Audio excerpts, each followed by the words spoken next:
World directory of modern military എയർക്രാഫ്റ്റിന്റെ ഏറ്റവും പുതിയ ഗ്ലോബൽ എയർ പവർ റാങ്കിങ്ങിൽ ഇന്ത്യൻ വ്യോമസേന ചൈനീസ് വ്യോമസേനയെ മറികടന്ന് മൂന്നാമതെത്തിയിരിക്കുകയാണ്. അമേരിക്കയ്ക്കും റഷ്യയ്ക്കും പിന്നാലെ ലോകത്തിലെ ഏറ്റവും ശക്തമായ വ്യോമസേനയായി ഇന്ത്യൻ വ്യോമസേന ഉയർന്നു കഴിഞ്ഞു. ചൈനീസ് വ്യോമസേനയെ മാത്രമല്ല, Japan air self defence force, Israeli air force, French air and space force എന്നിവയെയും ഇന്ത്യൻ വ്യോമസേന മറികടക്കാൻ ഒരുങ്ങുകയാണ്. ഇപ്പോഴത്തെ ഇന്ത്യൻ വ്യോമസേനയുടെ കരുത്ത് ഒന്നുകൂടി വിളിച്ചോതുവാൻ കെൽപ്പുള്ള ഫൈറ്റർ ജെറ്റ് സേനയുടെ ഭാഗമാകാനുള്ള ഒരുക്കത്തിലാണ്. 5ാം തലമുറയിൽപ്പെട്ട പോർവിമാനങ്ങളായ advanced multi role compact aircraft അഥവാ AMCA ബാംഗ്ലൂരുവിലെ ഹിന്ദുസ്ഥാൻ എയ്റോനോട്ടിക്സിന്റെ പണിപ്പുരയിലാണ്. വരും ദശാബ്ദത്തിൽ നമ്മുടെ വ്യോമസേനയ്ക്ക് കുറഞ്ഞത് 450 പുതിയ പോർവിമാനങ്ങൾ വേണ്ടിവരുമെന്നാണ് കണക്കാക്കപ്പെടുന്നത്. ഇരട്ട എഞ്ചിനുകളുള്ള അഡ്വാൻസ്ഡ് മീഡിയം കോമ്പാക്ട് എയർക്രാഫ്റ്റിന്റെ പ്രോട്ടോടൈപ്പുകളുടെ അന്തിമ രൂപരേഖ ക്യാബിനറ്റ് സുരക്ഷാ സമിതിയുടെ അംഗീകാരത്തിന് ശേഷമാണ് നിർമ്മാണം പുരോഗമിച്ചുകൊണ്ടിരിക്കുന്നത്. ഇന്ത്യൻ വ്യോമസേനയ്ക്കും നാവികസേനയ്ക്കും വേണ്ടിയാണ് 5ാം തലമുറ stealth multi role air superiority fighter നിർമ്മിക്കുന്നത്. ഡിഫൻസ് റിസർച്ച് ആൻഡ് ഡെവലപ്മെന്റ് ഓർഗനൈസേഷന്റെ കീഴിൽ രൂപീകരിച്ച എയർക്രാഫ്റ്റ് ഡിസൈൻ ആൻഡ് ഡെവലപ്മെന്റ് ഏജൻസിയായ എയ്റോനോട്ടിക്കൽ ഡെവലപ്മെന്റ് ഏജൻസിയാണ് വിമാനത്തിന്റെ രൂപകൽപ്പന നടത്തിയത്. DRDO, ഹിന്ദുസ്ഥാൻ എയ്റോനോട്ടിക്സ് ലിമിറ്റഡ്, ഒരു ഇന്ത്യൻ സ്വകാര്യ കമ്പനി എന്നിവ ചേർന്നുള്ള പൊതു സ്വകാര്യ സംയുക്ത സംരംഭമായിട്ടാണ് ഇത് നിർമ്മിക്കുന്നത്. ഏകദേശം 15,000 കോടി രൂപയാണ് ചെലവ് കണക്കാക്കപ്പെടുന്നത്.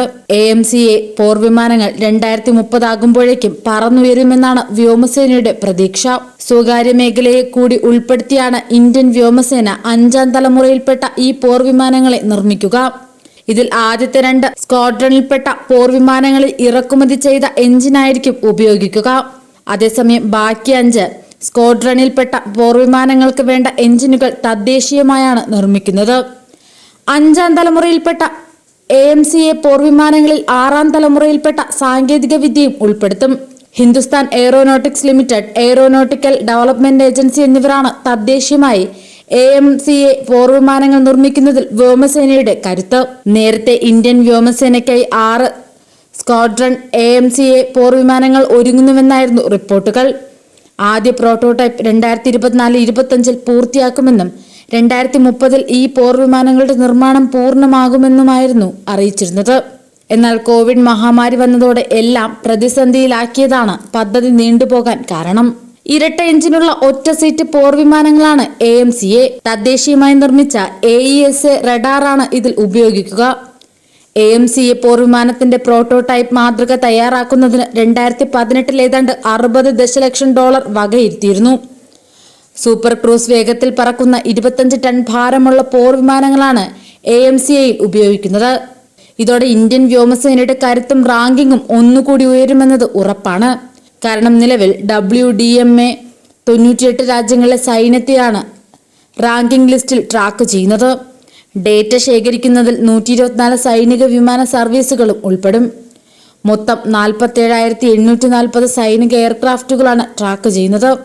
ഇത് ലോകമെമ്പാടുമുള്ള ആധുനിക സൈനിക വ്യോമയാന സേവനങ്ങളെ വിവിധ പാരാമീറ്ററുകൾ അടിസ്ഥാനമാക്കി വിലയിരുത്തുകയും അവയുടെ നിലവിലെ ശക്തികളും അന്തർലീനമായ പരിമിതികളും സംഗ്രഹിക്കുന്ന ഒരു പൂർണ്ണ റിപ്പോർട്ട് നൽകുകയും ചെയ്യുന്നു. ഒരു രാജ്യത്തിന്റെ തന്ത്രപരമായ വ്യോമസേനയെ വിലയിരുത്തുന്നത് കൈവശമുള്ള വിമാനങ്ങളുടെ എണ്ണം നോക്കി മാത്രമല്ല, അതിന്റെ മറ്റു സംവിധാനങ്ങളുടെ ഗുണനിലവാരവും വൈവിധ്യവും കൊണ്ട് കൂടിയാണ്. നിലവിൽ യുണൈറ്റഡ് സ്റ്റേറ്റ്സ് എയർഫോഴ്സിനാണ് ഏറ്റവും ഉയർന്ന TVR സ്കോർ 242.9. റഷ്യയുടെ TVR സ്കോർ 114.2 ആണ്. 3ാം സ്ഥാനത്തുള്ള ഇന്ത്യൻ വ്യോമസേനയുടെ TVR സ്കോർ 69.4 ആണ്. റിപ്പോർട്ട് അനുസരിച്ച് ഇന്ത്യൻ വ്യോമസേനയ്ക്ക് ഇപ്പോൾ 2000-ഓളം യുദ്ധവിമാനങ്ങളുണ്ട്.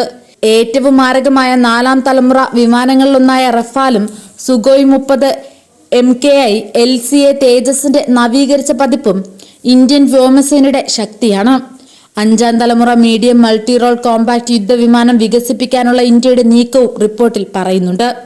AMCA യുദ്ധവിമാനം ഇന്ത്യയെ ലോകത്തിലെ ഏറ്റവും വിനാശകരമായ വ്യോമസേനകളിൽ ഒന്നായി മാറ്റുമെന്നാണ് റിപ്പോർട്ട്.